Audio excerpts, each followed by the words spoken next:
It's a simple recipe of palak broccoli soup or curry. Yes, it's 2 in 1, so you can decide which way you want to serve it.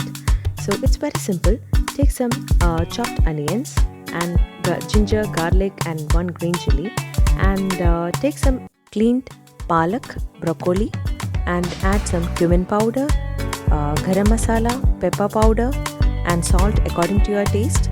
Pour 1.5 to 2 glasses of water and whistle it for 2 to 3 whistles according to your cooker, right?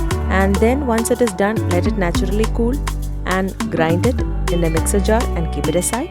And then again take a pan or the same cooker itself, add some oil and put half of the chopped onions and then coriander leaf and saute till it fried nicely, and then add this mixture and let it boil, say in simmer for say 2 to 3 minutes, and then it's done. To make it rich, add 1 cube of butter, transfer it into a bowl, and then you could add a little bit of grated butter on top of it so that it looks so good.